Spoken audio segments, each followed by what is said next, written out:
And so today we are going to talk about business planning, and who other than to invite on Ashley. Ashley and I actually know each other through a good friend of ours, Chris Heller, the former CEO of Keller Williams. I asked Ashley to come on because we are in, essentially, as realtors, we might as well be in 2023. So before Ashley gets started, I wanted to let you guys know this is an hour-and-a-half class. We extended it. Ashley actually has a free gift for those who stay till the end. So I'm going to ask you guys to, first of all, keep yourselves muted unless we ask. I'm also going to ask that if you guys can, put your cameras on. Let us get to know you. Virtual training is amazing, but this is where we all connect. So I want to give you a little bit of background of Ashley, okay? So Ashley grew up in real estate. It was her blood. Her mother was a successful real estate agent. Hold on one second. I got to pull this over here so I can see it. Her mother was a successful real estate agent, whisking Ashley away to open houses and teaching her the business from an early age. In 2004, Ashley took a role on as a financial manager for multiple locations of a major franchise in Dallas. She quickly began outpacing and outperforming her counterparts 10-1 to month-end closeouts. She began training others in best practices and efficiencies and process improvements. In 2004, Ashley took on the role of financial manager for, finding great success in solving systematic business challenges. Ashley's entrepreneurial spirit kicked in, and she began her own niche consulting company, converting crippling problems into seamless solutions for brokerages across the U.S.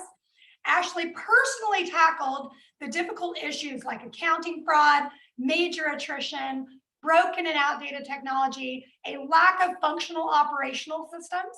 She also built complex calculators, which she is the whiz at that. Wait till you hear about those, and spreadsheets to help brokerages run more efficiently. She automated countless reports to aid in agent and brokerage efficiencies. She worked with an AI software platform, which she personally sold to 150 brokers. Actually, she works with them. Ashley has saved brokerages millions of dollars in the course of her career by implementing her innovative ideas, bold strategies, backed by extensive business experience and depth of financial knowledge. Are you guys getting excited? I hope so. Ashley holds a bachelor's in business and management and master's in finance. She is a certified trainer and coach. And in 2020, she became a licensed real estate agent and joined EXP as an agent. And in 2001, Ashley accepted the new growth finance specialist position with EXP Corporate. So Ashley brings a unique mindset to the table with the knowledge of an agent, along with her numbers and operational experience. She is tangibly adding to EXP's explosive growth. And today, she's going to help add to your growth, okay? Ashley spends what little free time she has with her family and her fur babies. She and her husband of 14 years look forward to a family of their own very soon. Everybody, please pray for that. Until then, you can find Ashley hunting with her dogs and enjoying a good football game with friends and family. Girl, I know a lot lot about you, being that I helped you with your disc, but I didn't know you were a hunter. Look at that. Oh yeah. All of our dogs are, girl, aren't you? Yep. I was an only child. So that's the thing. The mom was an agent and dad was the IT guy. So that's how I'm able to speak both languages and have the sales and the analytics piece. But I was also the son that my dad didn't have. And so that was our thing. I would always hunt with him. And so now we have all of our dogs are trained bird dogs and retrievers and, hunting dogs. So that's our jam. Yeah. All right. Well, you already have the motherly experience. Yes. All right. Take it away, Ashley. This is your show. And I want to thank you so much for coming on and really honored to have you. Thank you. So Full disclosure, I put in well, one, it's been a while since I've done this. So, it's like riding a bike. Like I know all the things, but I did make a new template for you guys. So just bear with me. There might be some tweaking that we do along the way, but I put in the chat the link to the workbook.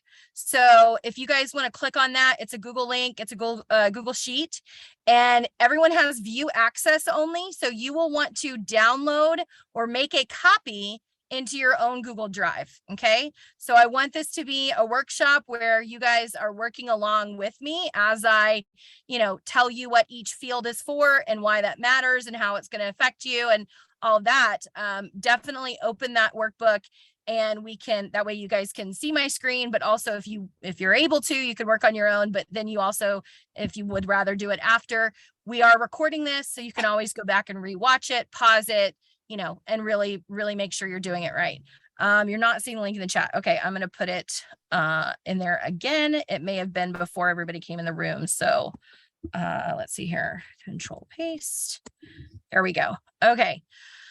So that should give you view access, and then you'll either go to file and download into Excel, or you can say file, make a copy, and it will copy into your own Google Drive if you're a Google Drive person. So, so to be a little bit clear too, this is basically the economic model of the business planning clinic from way back in the day, right? So this is the specific outline of, we actually are going to work backwards through a lot of it of, here's my end goal. I want to net this amount of money. In order to do that, I need to do these activities. And so the drivers around that. And so I'm going to share screen in just a second, but the one thing I wanted to kind of kick it off with is literally the one thing. So Gary Keller and J. Pop's son wrote a book called The One Thing a few years ago. And in that research and the findings that they did to write that book, they discovered, and the huge piece of that is that 42% of people who write their goals down are more likely to achieve them. So just by writing something down, you're going to make it, it's 42% more likely to achieve that. But when you write it down and you have someone that you're accountable to with that goal, and you're communicating that to your business partner, to your spouse, to whoever it is, it can be your best friend, that you're just like, hey, this is my goal. This is what I'm doing weekly to get there, daily, whatever. When you have accountability, it takes it from 42% more likely to 72% more likely. That is astronomical. So from a psychological standpoint, right? Share this with someone. That is my one thing I'm asking you guys, challenging you guys to do when we get done today, or when you go back and you finish this for yourself and do your own version, share it with someone, share it with Tanya. We've got a huge group that, is no judgment, right? So everybody share their goals and get the accountability with it, because that is what's going to get you into action and hold you to it and make it way more likely that you achieve these goals. So that's just my, PSA for the day. I'm going to jump right in and start screen sharing. So you'll notice if you guys open the workbook that I shared, there are two tabs in here. Okay. There is the blank one. So down here on the bottom, it says blank agent income goal breakdown. And then the second tab is the completed example. And in fact, I forgot. Oops, I just clicked on something I shouldn't have clicked on. Hold on. Maybe it didn't. So the second tab is a completed example of one. There it was. Sorry, let me get rid of that. Come on. Okay. So the second tab is the example that I started with, and that's what we're going to go through today. But when you guys do your own, start with the blank one. Okay. So that you can put in your own goals, your own conversions, your own, parameters of what you want to accomplish in your business. All right. So you guys are going to use the blank one. And if you want to walk through that right now while we go through this, great. Otherwise, you can start your own later, and I'm just going to go through the example one. Okay. And it's just good for you to kind of double check your work to have both. So I'm going to start with the second tab. And you guys, I want to say hold questions to the end, but if there's something that you're really not understanding, please stop me and tell me, hey, elaborate on that, because it's really hard to know, especially in a Zoom classroom like this. Some of you may have never done this before. Some of you may have done it 27 times, right? And so I don't know where everybody's coming from. And so I don't want to, do anything that's just too remedial, but I also don't want to go over too many people's heads. So please feel free to jump in if you really feel like I'm just going way too fast or over your concepts. Okay. So for this example, like I said, we're going to work backwards. So remember in high school and middle school, when you had to solve for X, right? And you had to work backwards from what the end result was to prove the theorem or whatever you were trying to do, right? That's what the way that this workbook works. And so you're going to start with deciding, how much money do I want to take home after all of my, expenses for leads and paying my brokerage and all of those things. So I just put in 100,000 so that, anyone, I just saw the text, I can get you a team one. Yes. And this kind of works for that, but I'll get into that later, Doug. But even if you are a team, pick whatever you want the team to net, right? So when you put in whatever your goal is, whether it's 100,000 or $1 million, right? It's going to work backwards and tell you, this is how much you're going to spend in operating expenses. This is how much you're going to spend in cost of sales. And so this is what your GCI needs to be. Okay. And so we know from an industry standpoint that your net income is about 40% of your GCI, and your operating expenses are about 30%, and your cost of sales are about 30% as well. So that's what I have over here in these blue fields. So anything in yellow is what you're going to put in. The blue, I gave you the option to adjust this just because when you're on a team, your cost of sales might be a little higher, right? Or when you're an individual, your cost of sales might be a little lower because you don't have a huge staff that you're paying, splits to and all of that. So you can adjust these up or down if you want to, and it will automatically adjust the math for what your net income is and what your GCI needs to be.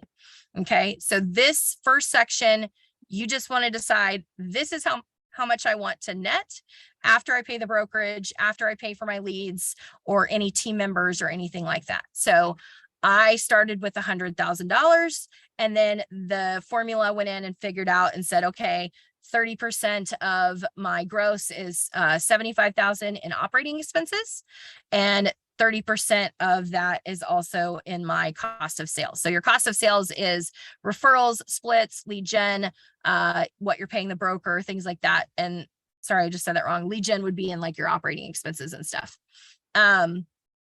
So any questions about this section about starting with your net goal of how much you want to bring home? Now that is not net of taxes. Okay. So you may still have some taxes we need to work in, but for the most part, this is what you want to take home at the end of the year. That's the first thing you're going to start with. Anyone? Any questions or clarity on that? No? Okay. So the next section is you deciding, and I think this is a really interesting piece of the workbook, right? A lot of people don't take the time to slow down and think about this, but you need to ask yourself the question, how many days a week do you actually want to work? Because one of the hardest things about being a real estate agent is boundaries, right? You have to go show buyers on a weekend. A lot of people in the beauty industry, right? Like your hairdresser, they work weekends, right? Their Saturdays are their busiest days. So you know what they do? They're closed on Mondays and Tuesdays, and Mondays and Tuesdays are their weekends. So are you working 7 days a week? Are you working 5 days a week? How many hours a day are you willing to work? Right? So you get to decide and create. That's the beauty of treating this like a business instead of a sales commission agent who lives paycheck to paycheck, right? This is your life by design. So you choose how many days a week you want to work. And so if I say, you know what, I'm going to take Friday, Saturday, and Sunday off because I've got a team and I can leverage and whatever. So I'm going to change this to 4 days a week, right? Then it's going to automatically do the rest of the calculations and change how much you have to earn and the number of transactions you have to do and all of that based on how many days a week you want to work and then how many hours per day you need to work. So how long is it going to take you to get done the necessary activities to drive the results of, hey, this is how many transactions I want to do to earn that 250,000 in GCI and the 100,000 net take home. Okay. So you're going to fill in how many days per week you want to work and how many hours. And then this is the other part of how many weeks of vacation are you going to fill in? Because what happens to every single real estate agent, Tanya, when they go on vacation? Oh my God, every single real estate agent gets slammed before vacation. Right. It's like the football, right? The football games where the last 2 minutes is a hurry up offense. And all of a sudden they score more points and do more in the last 2 minutes of the game than they did the entire, the whole game. It's the same thing. When you go on vacation, everyone wants you, everyone needs you, you get all these new clients. So if I know that to be true, every single time, right? Like that is just the law of real estate universe. Then shouldn't I force myself to go on vacation once a quarter? I need to take at least four weeks of vacation a year because then that's going to produce some results, right? Because I'm constantly in that, hey, I need to prepare and I'm doing more while I'm before the vacation and then I got to make up for it while I'm gone. So to me, I would think at least 4 weeks of vacation a year, and that will kind of drive your quarterly business, right? I can't even actually understand people that don't take time off. Well, so full transparency, I am one of those people. Okay, I am not good at that. You know that.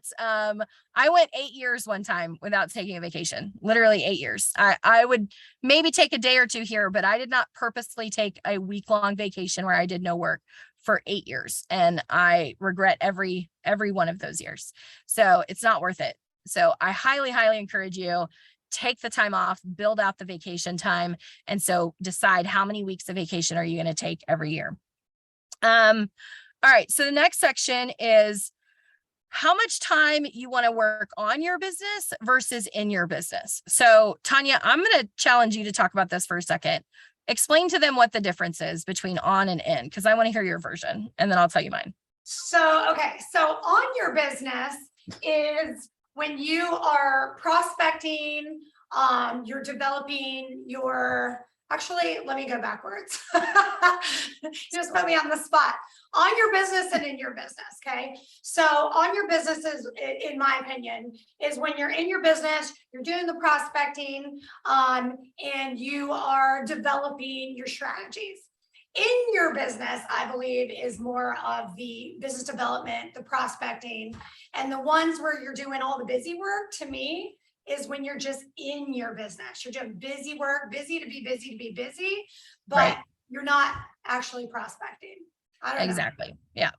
So this is an interesting ratio for everybody, right? Of how much time, and I think it's kind of indicative of where you are in your journey and your timeline of your success, right? So newer agents probably spend way more time working in that nitty gritty, right? In the business, and they get stuck in the day to day and they don't really understand leverage and they're trying to do their own contracts, their own TC work and trying to save every penny they can and all of that. So I think for a newer agent, possibly it's 30% on the business and 70% in the business, right? And maybe for someone who's been at it for a little longer, when you get to a team, maybe it's 50-50, right? Because now you've got some leverage, you've got some support staff. And so you are able to do those activities that are more lead generation and income generating instead of, time consuming. So this is, again, a personal choice of where you are in your journey and what you feel like is a realistic expectation of how much time you're going to spend working on the income generating activities versus the time consuming, like Tanya said, operational logistics, all of that stuff. So there is no right or wrong. It's just where you at personally. Okay. So I did just notice in the chat that somebody asked to go back and explain a little bit more the difference between operating expenses and cost of sales. So operating expenses are everything it costs to kind of run the business, right? So again, the admin support, or your rent, your phone, anything like that. Like, what's it going to cost from a tech standpoint to run the business, anything like that. That's an operating expense. The cost of sales is, think of it from like if I had inventory, right? And it cost me, I sell the product for $100, but it cost me $50 to make the product. And then it cost me $25 to pay the people who put the product together on the assembly line. And that's $75 worth of cost of sales. So for us in the real estate industry, cost of sales are lead generation, right? So if I have to pay OpCity 35% of a transaction at closing, that's a cost of sale. If I have to pay a referral agent 25% for sending me the referral, because that's where the lead came from, that's a cost of sale. The 20% or 30% or whatever your split is with your brokerage, that is a cost of sale. Your royalty, your off, all of that kind of stuff is a cost of sale. So that's the difference between your expenses, your cost of sales. Your staff, your support staff would be an operating expense. If you have a VA, if you have an admin, anyone like that, operations director, whatever, that's going to be an operating expenses. But if you have team members and you're splitting the commission with a team member, that's a cost of sale, because that was not really your money or your income in the first place. So it's not part of the true net income to yourself. So was that helpful? Does that cover difference? Did that answer that question? Hopefully. I can't see everyone, so I apologize. I don't have multiple monitors today. Okay, so any questions about the amount of time that you want to give to your business and those personal choices, and kind of the switch costs there? Anything on that? Anybody want to come off mute or put anything in the chat before we move on? Anyone having any issues with their own template if they're working along at the same time? Everybody good? Okay. So if I say that I want to work 4 days a week and 6 hours a day, and 48 weeks a year, and I want to spend 50-50 because that's where I'm at in my journey, then I'm going to spend 12 hours a week working in my business. Okay.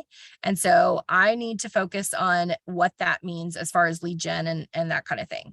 So the income producing activities. So in order to do that, it's going to tell me exactly how much I need to earn per month to get to that 100,000, and starting with the 250 per week, per day, and per hour. Okay.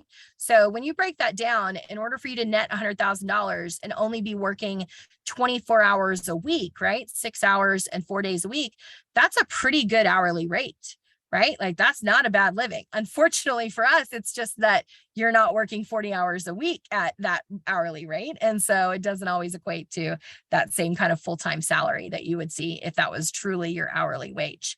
So all of the math backs into what you chose of the number of days and the hours and the weeks and all of that.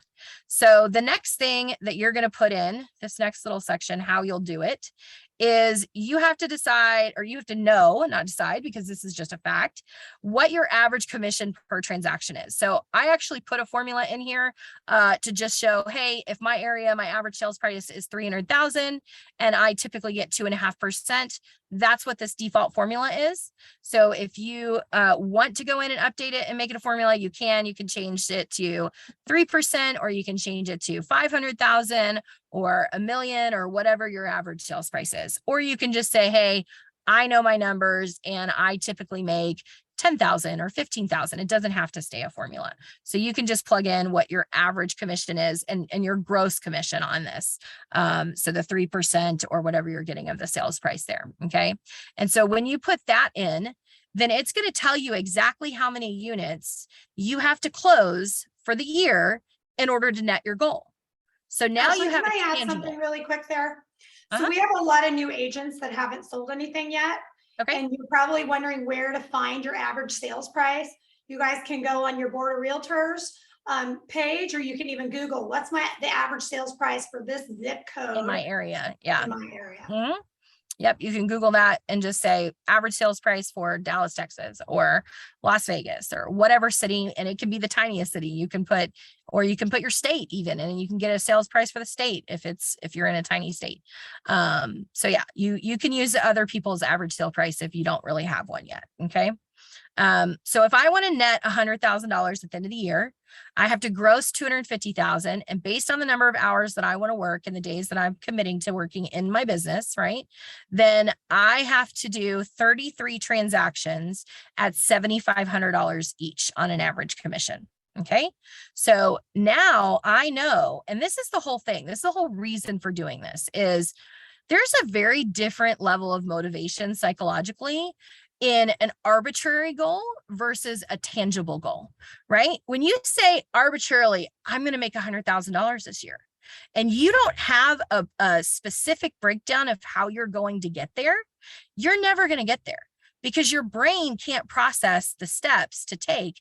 And so you get overwhelmed and you just go, oh, I can't get there because I've only closed one now today. How am I going to get to 100,000, right? Or 250,000, which is your gross. So this is the breakdown of literally the step-by-step of working backwards of what you have to do every day, every hour, every minute, whatever, to produce these results. Okay. So 33 closed transactions at $7,500 per transaction is approximately what it would take for you to net $100,000. If I change this to 15,000, right, then I only have to do half the amount of units because my average price changes that. Okay. So again, working smarter, not harder. This is where you got to decide, am I going to be a luxury agent? Because that is way less work in a transactional unit count than a regular agent at, regular sales prices. So these are the things that you have to decide and focus on in order to work smarter, not harder. So you've just got to figure out your average commission, and then that will tell you exactly how many transactions you have to close in order to meet your goal. And then it breaks down and says, okay, this is the never-ending battle, right? Are you a listing agent or are you a buyer's agent? How many of those transactions are going to come from each type of closing? And so again, depending on where you're at in your journey, a newer agent is probably going to be maybe 20% listings and 80% buyers, right? And so that changes the other activities that we're going to go through next of how many listing appointments you have to go on and how many calls you have to make and touches and whatever to produce the number of buyer transactions. So that's what this last section is down here on the left is once you put in how many, what your percentage of listings is going to be and percentage of buyers, it tells you of the total 17 transactions, this is how many listings you have to take, and this is how many buy side contracts you have to get. Okay. So this is, again, no right or wrong answer, just where you at in your journey of I am a listing agent. And so 80% of my transactions come from listings and 20% come from buyers because I leverage that and we are typically a listings team, right? And that is definitely the way to go in this shifting market, right? So every kind of market, you want to be a listing agent first and foremost, because it's way more likely to close and get paid. So any questions about this section? Is there a way to log your hours? If you don't mind coming up off mute for that one, I don't necessarily know what you mean on logging your hours.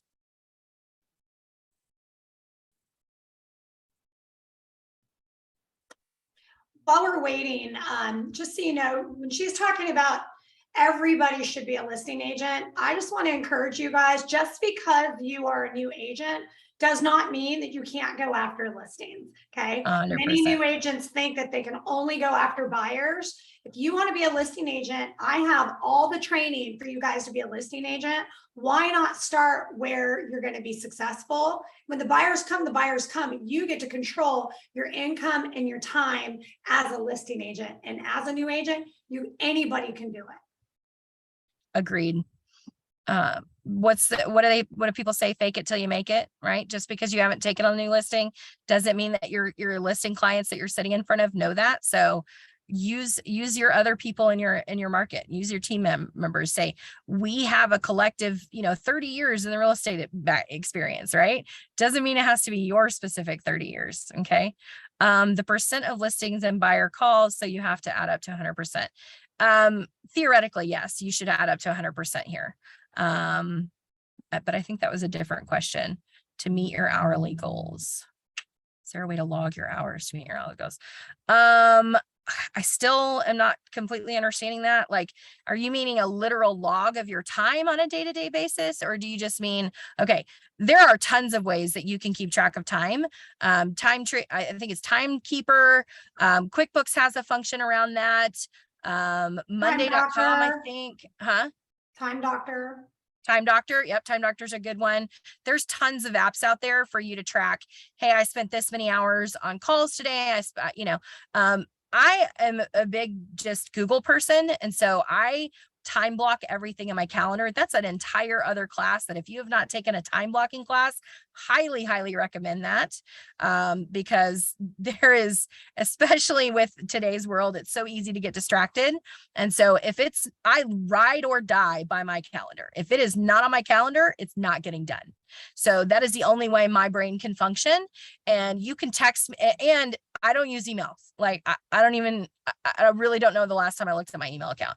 I probably have 50,000 unread emails, which, makes me insane in my OCD part of my brain. But the reality is I operate and live and die by text. So if you text me, then I will go look at the email and get it. But otherwise, I'm not looking at my email all day, every day. I am on my calendar and on my phone 95% of the time. That is how my operation and my brain works. So if you're not using Google Calendar and time blocking, I highly recommend it. There's tasks that you can do in Google Calendar. You can color code things. You can share things like repeat. It's easy to duplicate, all of that. So definitely go watch any YouTube video on that if you want to start getting into time blocking. And Tanya, that's probably the next class I would do for any of your new agents is time blocking, right? And the 411.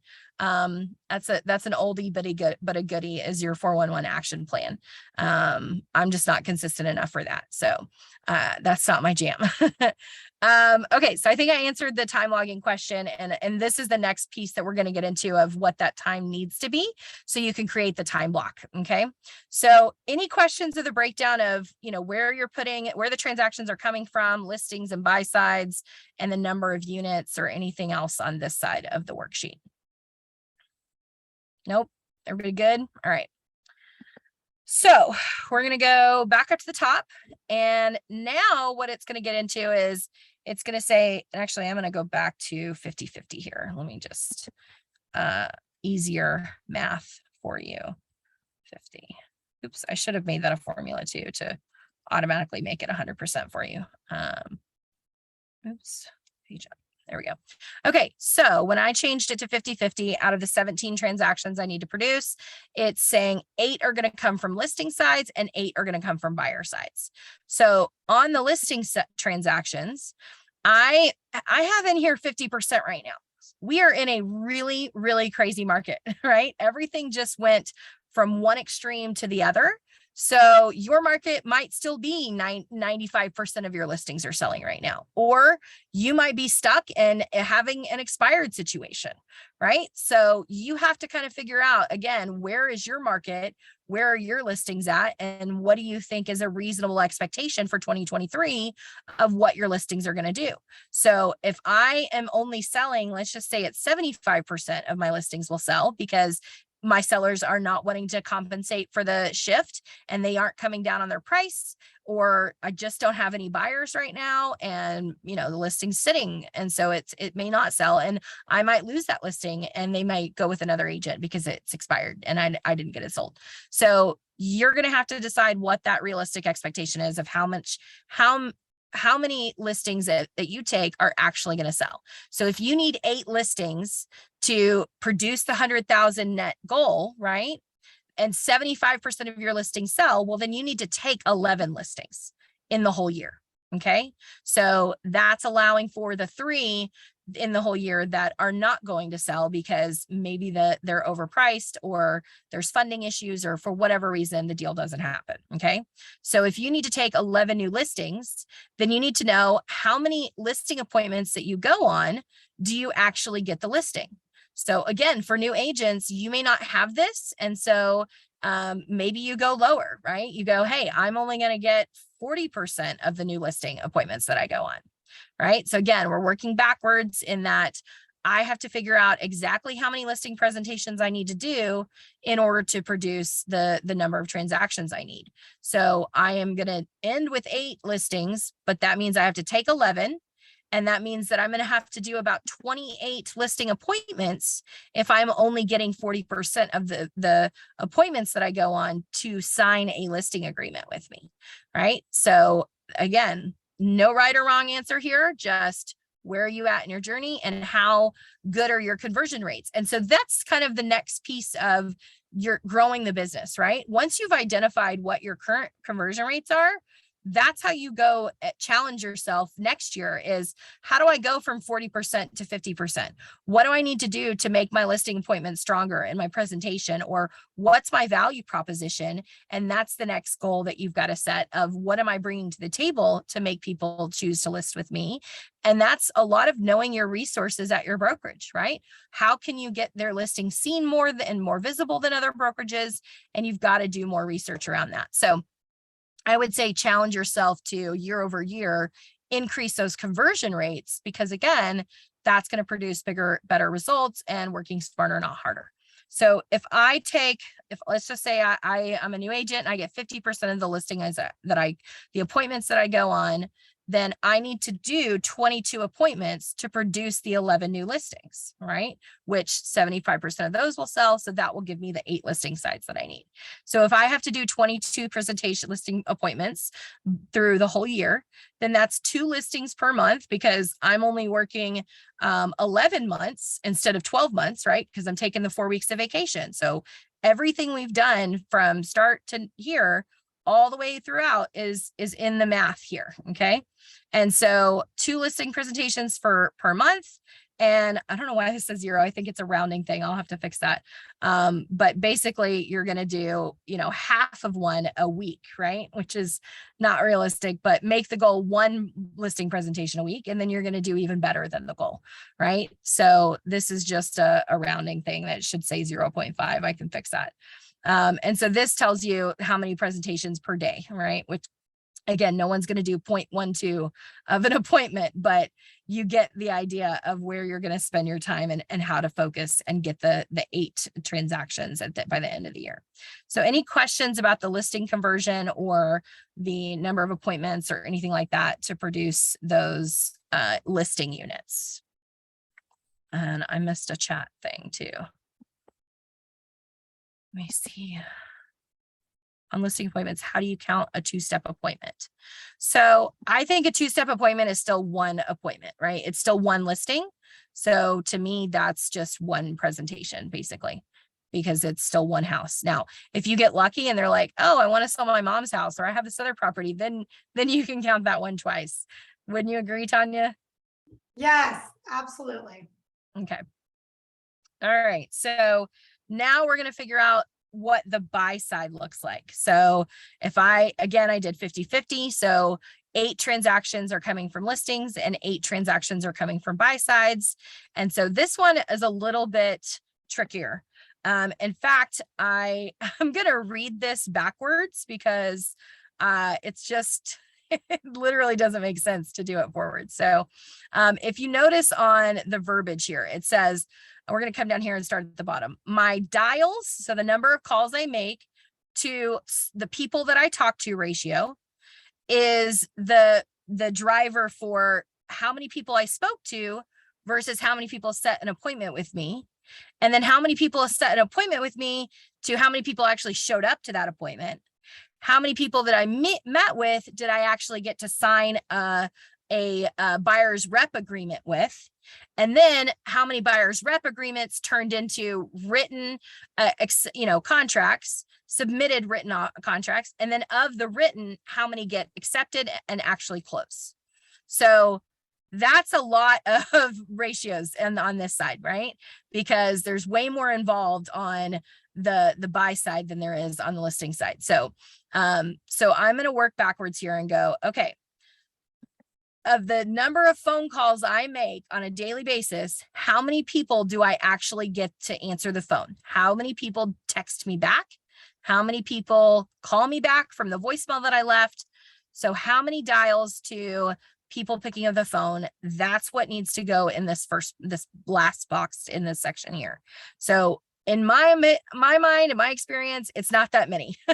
So this is probably a pretty low number, unless you have some ridiculously gen that's already vetted your calls, and or you have an ISA or, you know, something like that. So this is probably a pretty low ratio here of how many phone calls you're making and actual numbers dialed to how many people are picking up the phone. Okay.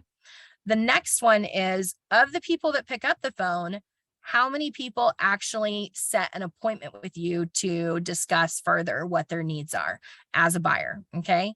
So if you've got great scripts and you're, you know, solid on your phone skills, then this ratio might be really high. If you're a vetted agent and you know these things like forwards and backwards, this might be 100% for you, right? Everyone's going to have their own ratio of how many people you talk to. And in the beginning, it's going to be low, but the more you do it, the better this conversion ratio is going to get. Okay.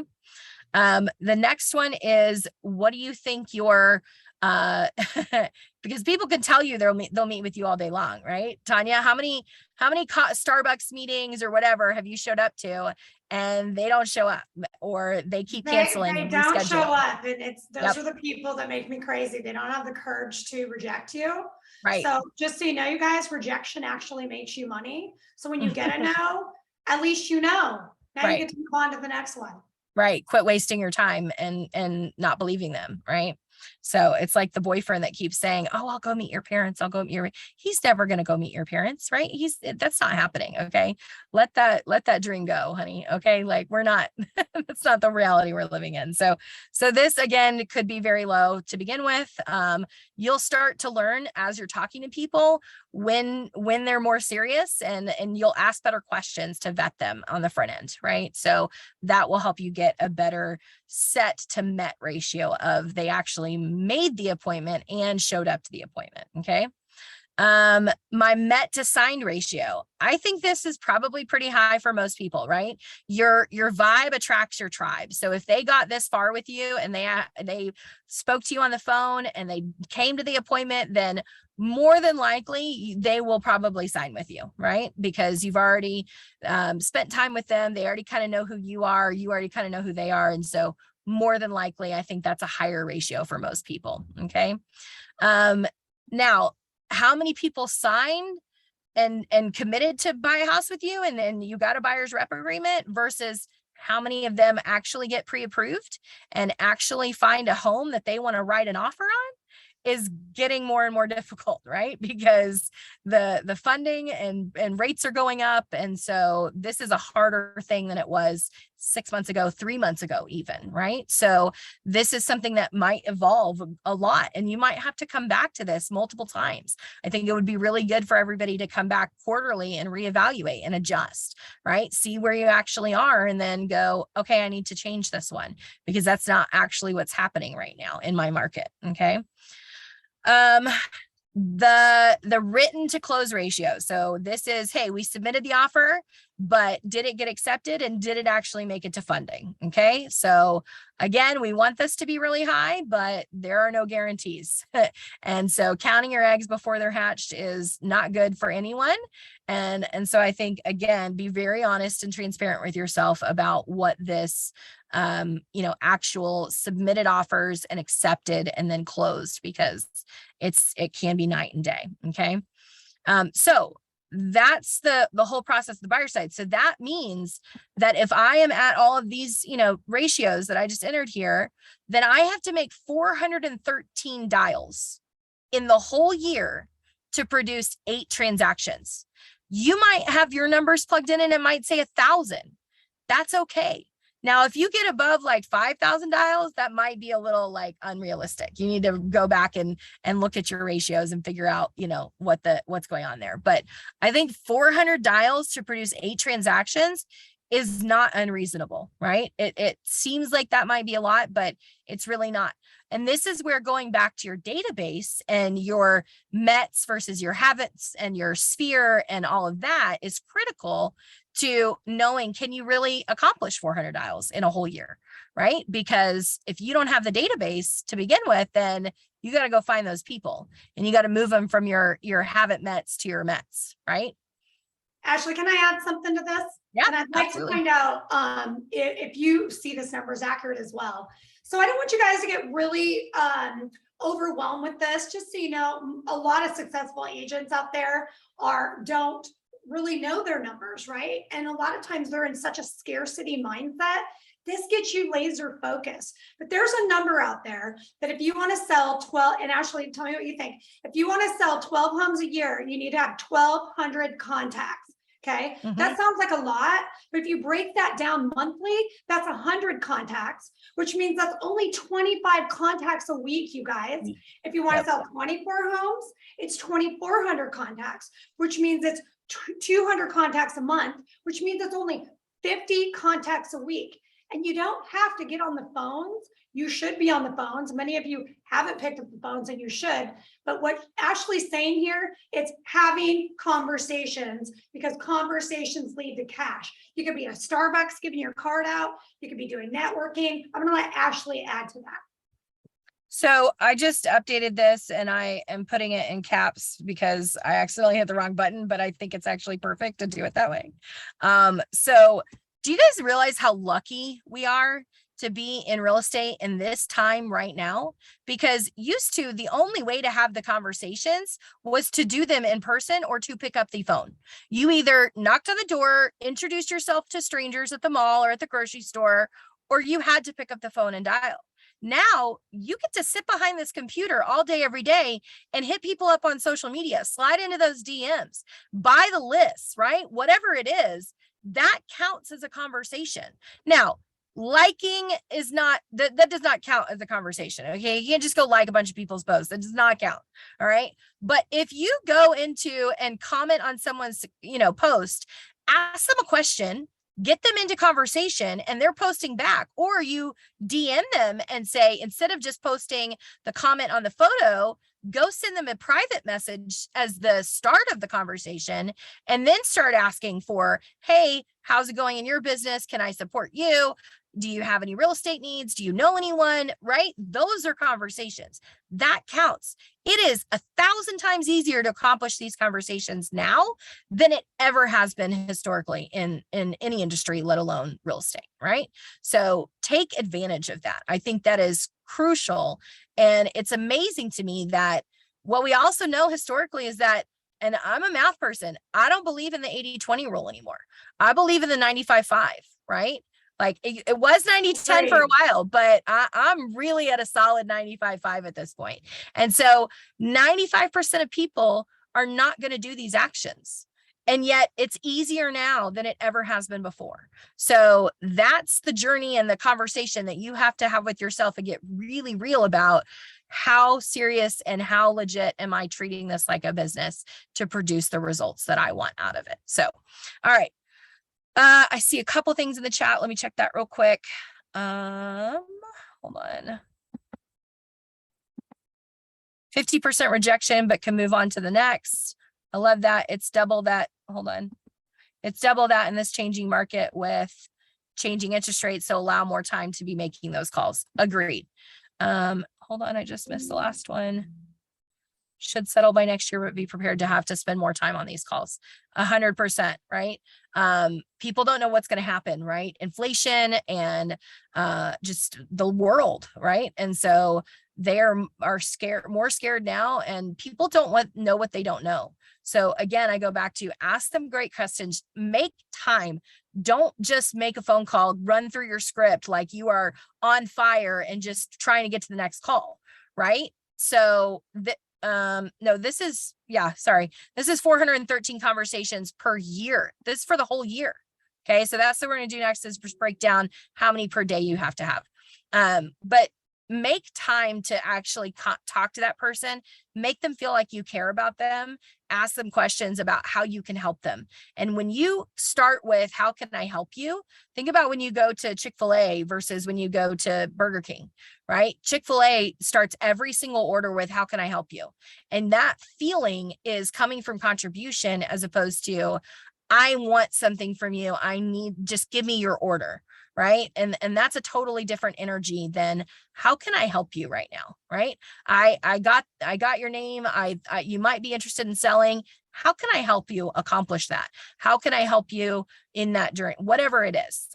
There's another way that also is working really well right now. It's what questions can I answer for you about real estate? Yeah. Yeah. It's actually baffling to me that a lot of the part of our school system is nobody teaches anyone how to buy a home. No one teaches them how to buy a car, how to do their taxes. I educate people on what seems like the most basic information to me because this is my day-to-day job, right? I've done this for years. I understand those things. So I know them very well, but most people, and the other thing is most families and parents don't teach their children about money. They don't teach them about investing or what they're doing because most people are coming from scarcity or fear and they think, oh, you're a child, you don't need to know these things. I don't want to worry you about these things. The best thing my parents ever did, and I assure you they did a lot of things wrong. I love them dearly, but they were not great parents. They were very young. And my mother was ADHD and bipolar and not medicated until I was 20. So that was my life with her as a real estate agent. So love her. But my parents did an amazing job of including me in their life. I did not get excluded because I was a child and they had to change their life to accommodate me.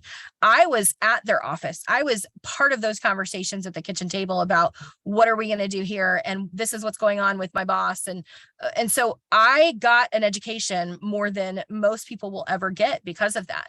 And so I think that's a huge thing to, open up and be honest and give your children and people the opportunity to learn. And so I think that's the same thing with the conversations you're having. Most people don't know what they don't know. So if they've never bought a house before, they're first-time home buyers, take the time, educate them, help them get a better understanding, right? Because that will be a client for life because this is such a huge deal that you help them, overcome this huge obstacle for them that seems like an easy peasy thing for us, right? So, all right, last section, and then I'll go back to the chat and answer the last questions and we can kind of open it up is, this is supposed to say this. Oops, no, I want this. There we go. So the last section is I will dial 413 people, or I will have 413 conversations throughout the whole year in order to produce the 8 buyers transactions that I need to close to hit my $100,000 net income. Okay. And so this part is, again, if you have a team, if you have an ISA that sets appointments for you, then you can figure out how many appointments are they setting versus you and spending time in your business, on your business. But for the sake of most people not doing that or not being ready for that, you're going to say, I set 100% of my appointments. And so I have to dial 413 people, have 413 conversations. That's 34 people a month. That's 17 people a week. And that's 4 conversations per day at 4 days a week worked, right? So remember in the beginning, I said I only wanted to work 4 days a week and 6 hours a week. So for 4 conversations per day, that's 1 per hour that I have to have. If you can't make 1 phone call per hour, I love you, but maybe you need to rethink this business for yourself, right? Because that is a very, very realistic and tangible goal. All right. And if you put that input in, then the output will be the end result of the 100,000 net income, right? So this is the full backwards, algorithm, math, formulas, all of that. And so what that means is that you need to go on 0.4 new buyer appointments per week. And again, I got to change the rounding here apparently, but it's like 0.12 listing presentations per week. And then your 4 phone calls a day to accomplish 17 transactions, half coming from listings, half coming from buyers. And that will produce around $250,000 in GCI with an average commission of $15,000 and $100,000 in your net income. So that is pretty much everything as far as the economic model.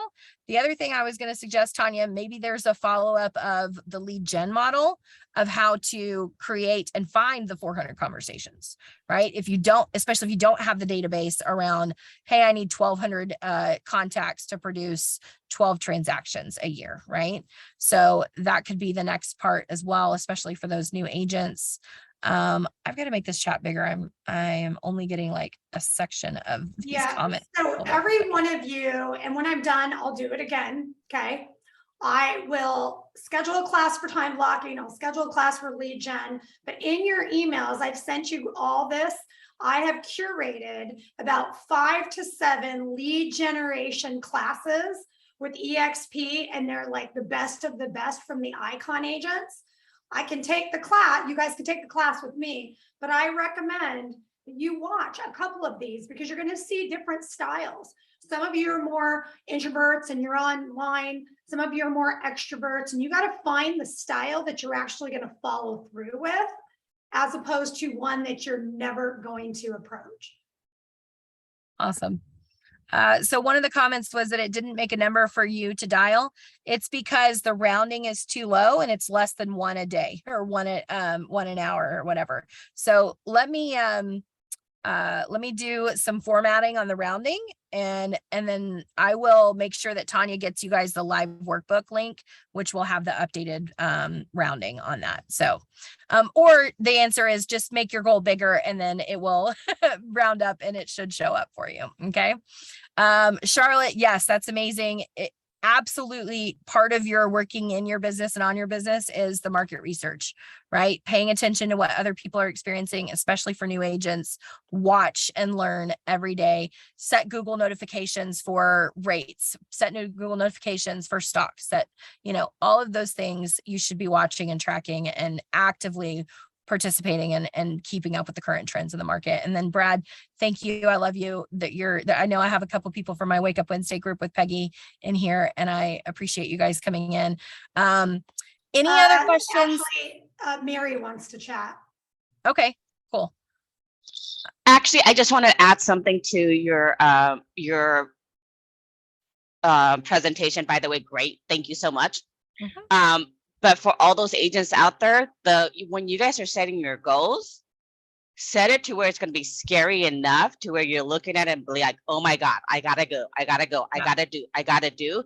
And you gotta set it, to the point where there's literally a fire burning under your feet because you're looking at it every day like, oh my gosh, I gotta do this. Right. And but that's okay. If you set ginormous goals, in which I do, Tanya will tell you all day long, and one of my coaches, one of my mentors have always told me, shoot for the stars. And, if you don't make it to the stars, at least you'll end on the moon, right? So you got to set your goals enough to where it's scary, where you're looking at it and be like, oh, shoot, okay, I got to go do it now, and put you into action. Right. And that's the pain point, right? The big why has to matter. And so that's the other model kind of thing is your motivation. And so you've got to figure out for you what your motivation is. Do you want to pay off your debt this year? Do you need to pay for your kids' college? Do you need to get your parents into a nursing home? What is the motivation? And what is the requirement to produce that? Because if it's not big enough, the pain point is not going to keep you focused and keep you motivated to make that, to get that accomplished. So thank you, Mary, for adding that. That's like a whole other section of the full, like this is literally just the economic model, guys. Like a full business planning clinic can be 2 full days. Like there are so many pieces that go into all of the full scope of the business model, right? The economic plan, the lead gen plan, the systems, the staff, all of that, all of the timing of those decisions and everything. So, but in my opinion, this is the one that matters the most, right? If you don't do this part, the rest of it doesn't matter. So for me, this is the first thing that I focus on and make sure I get done every year is what are the goals? Because again, like I said in the beginning, setting the goals, you're already 42% more likely to accomplish them just by doing this worksheet. You just increase your odds by 42%. But the challenge to you guys is now that you've done this, right? Or you're going to do it, is now you're going to go share it with someone, post it on your Facebook, put it up on your refrigerator for your kids to ask you about, or your coach or whoever it is, but be transparent and authentic, because that is what's going to keep your fire lit and keep that motivation and that big why in front of you every day and keep you focused on getting the outcome, because that's when you almost double your odds of success is when you've got the accountability in it. Okay, I see more chats, and so I'm going to answer a few more questions, and then yes, Danielle, she's going to email you guys the link. I'm going to make a few updates to it. And Gisela, it is scary as hell, guys. I used to hate this part. I was not a accountability person. Tanya is one of the few people that I've ever been vulnerable enough with to do that with, because I'm a fly by the seat of my pants girl. Like, as much as I love and I can do the logic and I, whatever, I am like, I'll figure it out as I go, and at some point you have to get the ego out of the way and go, no, I have to make a plan, because otherwise I'm just arbitrarily, hey, yeah, if I'm successful, great. But how much more successful could I have been had I actually made the plan and been vulnerable enough to ask for the accountability and the help, right? Accountability is just asking for help. So I highly, highly encourage, if you don't have a coach or somebody who is in the same place you are in their business, find another new agent, find someone that's wanting to grow their team, do it together, right? Having a running partner is way better than trying to do this by yourself. So definitely recommend that. Anybody else want to come off mute and chat and ask any other questions, revisit anything? Because I really, really want to give you guys this bonus that I did that I have only shared with one other group, and I don't think they really appreciated it. So I think you guys are going to really get it. Brad, go for it.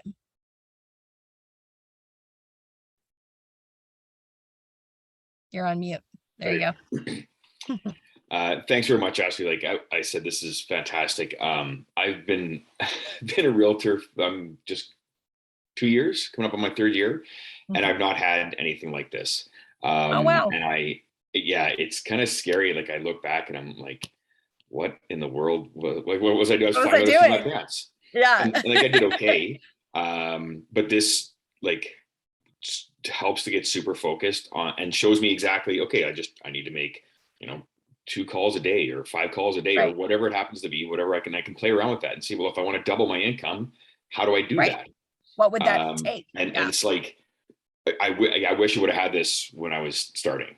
Yeah. And someone to say, hey, you got to fill this out if you want to get to wherever you want to get to. Like, this is so awesome. Thank you. Good. So 2 things. One, it's basically the Brian Tracy Eat That Frog, right? It breaks everything down into tangible bites so that you're not overwhelmed with the really big, scary goal of, I want to make $1 million. People will look at you and say you're insane for saying that. But when you break it down to a tangible, realistic expectation that you can do 1 bite at a time, I can make 4 calls a day. I can make 100 calls a day if I want to. How purposeful am I going to be with my time in treating the business like a business, instead of I get what I get because I'm not really treating it like a business. I'm just treating it like I'm a sales, commission agent. And the second thing is, the biggest disservice that I have seen in the real estate industry with new agents is that schools do not prepare you for the business. All you do in a school, a real estate school, they don't even tell you you're going to have to pay board dues, right? They are not teaching people to treat this like a business. They are literally there to get their money and get you licensed and pass a test. It is literally no different than K through 12 and standardized testing, right? That is their only goal. And so now you've got brokerages who are coming from behind the 8 ball and trying to teach people the business aspects of running a real estate business, right? Because it is a business. And so I think this is the beginning of, how do I do that? And then the next piece is, okay, if I'm going to do this, how much of my time can I leverage with an ISA to accomplish more, right? And so if you guys are ever, and this is the perfect segue to my bonus gift, if you guys are ever going to, or are already working in attraction or recruiting, if you're at EXP or any brokerage and you love the model and you are passionate about telling other people about it and sharing the gift, you have to do them the public service announcement of education and sharing, right? I know that in my lifetime of 18 years in the real estate industry myself, is the collaboration is key. And I think it starts with especially new agents, but even like Brad said, this is his third year in the business and he's never seen this before, right? How many seasoned agents out there haven't been taught and haven't been shown how to do something like this, right? So I think that's the biggest way that you can win with attraction and relationship with people is teach them. Just like I said, pour into the buyers, ask them questions. How can I help you? This is a huge tool to help other agents. So utilize this. And then here is my segue. So I don't have the link. I will get it to Tanya shortly. But if you are interested in attraction, oops, where did I put it? Hold on. I think I got to open it. It's not in Google yet. That's why. Nope, it's in Excel. Hold on. Nope, still clicked the wrong thing. There we go. All right. This is what I get for doing this at 1 o'clock in the morning last night. Here we go. Where is it? Oh, come on. Nope. Open. Browse. I will find it. I promise.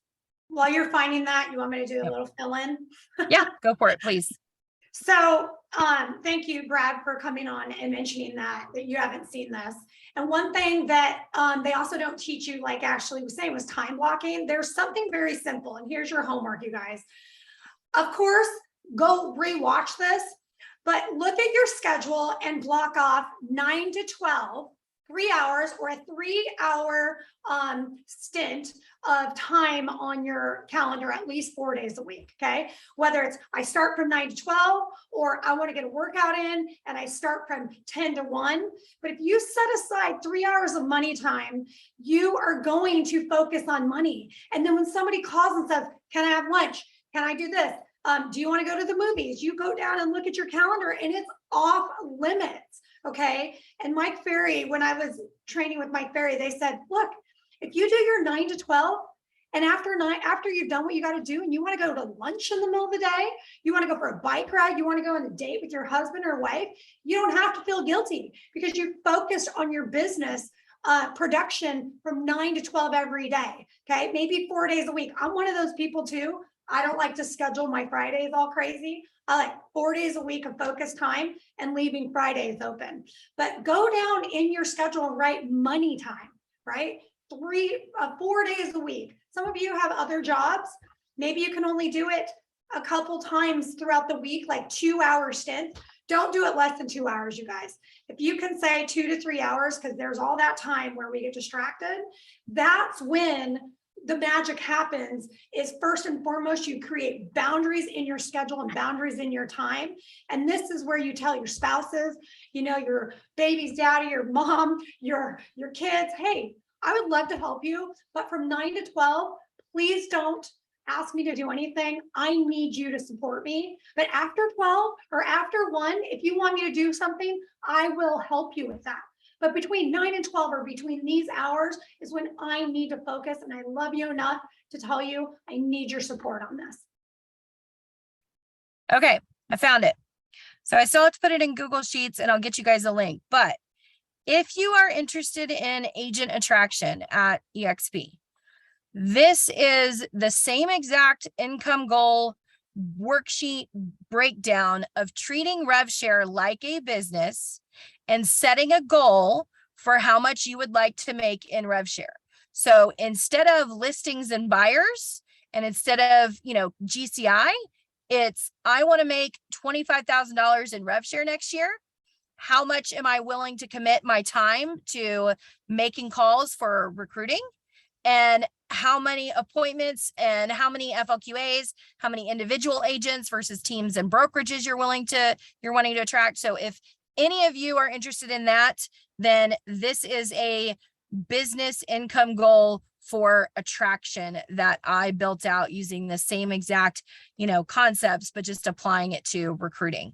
And if I share nothing else with you, I have to tell you that recruiting and rev share at EXP is one of the largest opportunities that anyone could tap into in the entire real estate industry. The issue with being a real estate agent is it's one of the hardest businesses to sell, right? Because the tangible asset is you. You are your business, you are your brand. And so you are on a transactional hamster wheel until you die. And the running joke is, have you ever been to a real estate agent's retirement party? And you see these, and I don't mean to sound like sexist or anything, but you see these little old ladies, right? And they're 95 and they're still rocking their picture from 30 years ago. And they're still going out and doing showings because they haven't treated it like a business and been able to retire. And so rev share is a huge opportunity for everyone to participate in to replace their production income at some point. And so even if you do very, very few things, it's time or on task over time of it will exponentially grow. And 3, 5 years, 10 years down the road, you could be making $100,000 a year in rev share. And it is a tangible input for a tangible output because you're getting paid off of the gross revenue. So this is my gift to anybody interested in rev share, is you can build out a specific goal around your attraction activities and how much time and all of that. So that is my last thing. We're not quite at an hour and a half, but I'm happy to stay on with anybody if anybody has any other questions, and I will get the link for both to Tanya in just a little bit after we're done. Otherwise, I think that's all I got. And I want to add that, you guys, I have a video called Agent Builder Pro, and it's just an 8 or 9 minute video for EXP. So if you see somebody asking a question about, hey, how'd you choose your next brokerage, or, I'm considering switching brokerages, those kinds of things. Anytime you hear something like that, I can send you this video and say, hey, I saw that you're considering different brokerages. Have you thought about EXP? And here's a video to watch. Ask me. I'm here to answer any questions. And if they have questions, you guys, link them back to me and I will help answer those questions. So you guys don't have to turn into this recruiting machine. But Right. Charlotte just said something is, how do I separate days and hours of attraction for buyers and sellers? I never seem to have time for attraction, concentrating on buyers and sellers. Time block. Focus on your production and that will naturally attract people. Yeah. And you have to decide. Sometimes some people are like, okay, I'm going to totally focus on attraction, but they also have other income coming in. So you have to make sure that you have income coming in. Right. Or it's just time block, right? So if you've decided you're going to work 4 days a week on your production business, take a half a day to work in your attraction business, because it is a entirely separate income stream and should be treated like a business. So being purposeful in your time blocking and time management will help you separate and focus on the attraction activities versus your production activities.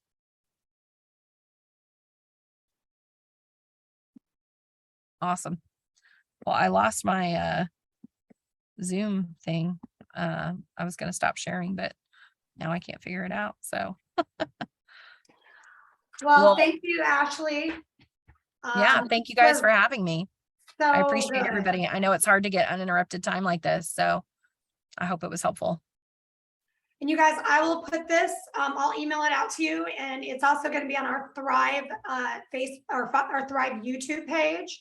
And Ashley, just to confirm, the one that you gave us, the worksheet that you've actually gave us, that is ready to share with them? Yeah, that's live, and I will make the changes. So if you downloaded it before or made a copy before, go back and give me about 30 minutes, but I just need to change some of the rounding features. But otherwise that link will still be live and stay the same for the most current version. All right, everyone. Thank you guys for coming on. Thank you, Ashley, for your time. And if you guys have any questions, reach out to me or Ashley. Y'all have a great week. Have a good day. Bye. Bye.